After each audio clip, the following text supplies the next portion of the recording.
सुंदर एक और गाथा भक्तमाल में है राजा जयमल की। मीरा जी के छोटे चचेरे भाई थे जयमल, मेड़ता के राजा। और मेड़ता के पास एक स्थान है मड़ोवर। वहां का जो सरदार था वो बड़े लंबे काल से मेड़ता पर आक्रमण करता था और हर बार पराजित हो जाता था। उस मड़ोवर के सरदार से उसके सहायकों ने कहा कि 3.5 घंटे राजा जयमल सभा में बैठ के भजन करते हैं और उस समय आज्ञा है कि कोई भी उस समय दरबार में उपस्थित नहीं हो सकता। किसी को भी यदि कोई किसी कारणवश उस भजन के काल में विक्षेप उपस्थित कर दे तो उसे मृत्युदंड दे दिया जाता है। उस समय उनके निकट जाने की आज्ञा किसी को नहीं है। तो उस मड़ोवर के सरदार को ये युक्ति अच्छी लगी कि जिस समय जयमल भजन करेंगे हम उस समय किले पर आक्रमण कर देंगे। राजा तो भजन करते होंगे, कोई उन तक सूचना नहीं पहुंचाएगा और हम किले पर जीत हासिल कर लेंगे। ऐसा ही किया, सेना तैयार कर ली और जिस समय जयमल जी के भजन करने का समय आया उसी ने उस समय और आक्रमण की तैयारी कर ली। अब किले के भीतर हाहाकार मच गया कि राजा इस समय भजन में बैठे हैं, उनके निकट जो जाए उसे मृत्युदंड मिले। तो कौन जाए इस बात की सूचना देने कि मड़ोवर के सरदार ने बाहर आक्रमण कर दिया। तो सबने युक्ति निकाली कि जयमल जी की माता जी को भेजा जाए, उन्हें इस प्रकार का दंड नहीं दिया जा सकता। तो जयमल जी की माता जी को जब सभा में भेजा गया कि जयमल तुम यहाँ बैठे माला फेर रहे हो, ये हाथ में तलवार उठाने का समय आ गया है, सरदार ने किले पर आक्रमण कर दिया है, तत्काल जाओ और युद्ध के लिए तत्पर हो जाओ। जयमल ने कहा कि माता मुझे नहीं लगता कि भजन को छोड़ने से किसी भी प्रकार जीव का मंगल हो सकता है। मैं प्रभु के भजन में हूँ, मैं अपने नियम में हूँ। राजा जयमल ने माता जी से कह दिया कि माँ मैं जिसका हूँ उसे मेरी चिंता है। माता हतप्रभ रह गई कि जयमल ये कैसी कायरों की सी बात कर रहे हो, शत्रु द्वार पर खड़ा है, तुम हाथ में माला लिए बैठे हो। वैसे देखा जाए तो ये क्षत्रिय का धर्म नहीं है कि जिस समय शत्रु द्वार पर खड़ा हो उस समय हाथ में माला लेकर बैठा जाए। माला लेने का भी समय होता है और हाथ में भाला लेने का भी समय होता है। तो जयमल ने मन में विचार किया कि यदि मैं कोई और कार्य करता होता तो तत्काल छोड़कर चल देता, पर मैं प्रभु के भजन में हूं, मैं अपने प्रभु की सेवा में हूं और सेवक का एक ही धर्म है, स्वामी की सेवा। मैं आज भजन छोड़कर जीत भी जाऊं तो वो मेरी जीत, वो मेरी विजय पराजय जैसी है। और भजन करता यदि शत्रु के हाथ मारा भी जाऊं सदगति मिलेगी मुझे।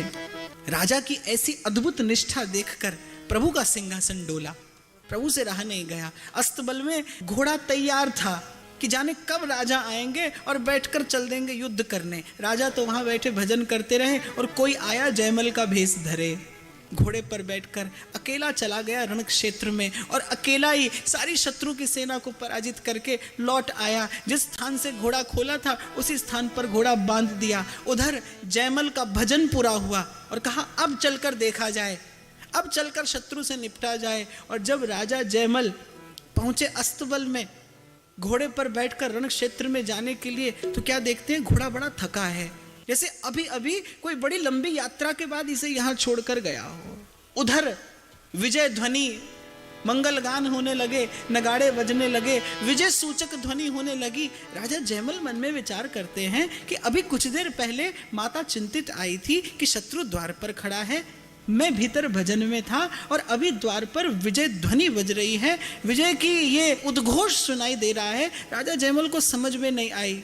चहुं ओर से नगरवासी आकर राजा को बधाई देने लगे, विजय की, जीत की प्रशंसा करने लगे कि आज आपने रणभूमि में ऐसा कौशल दिखाया कि अकेले ही सारी शत्रु सेना का नाश कर दिया। राजा जयमल सोचते विचारते रह गए, फिर मन में विचार किया, उसी घोड़े से लिपट लिपट कर रोने लगे।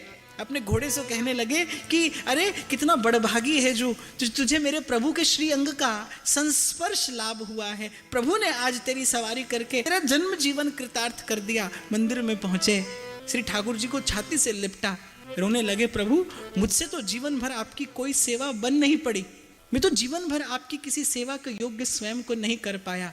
मेरे आधे अधूरे इन भावों को स्वीकार करके आपने अपनी कृपा का आज कैसा परिचय दिया कि मुझ दास के लिए आपने इतना परिश्रम किया, उनसे निभानी और कौन जानता है।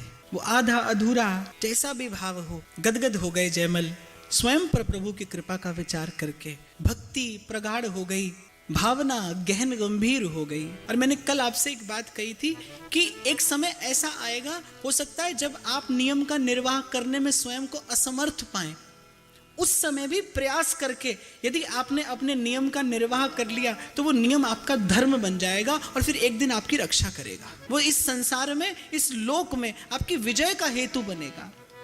जब कोई नहीं आता मेरे श्याम आते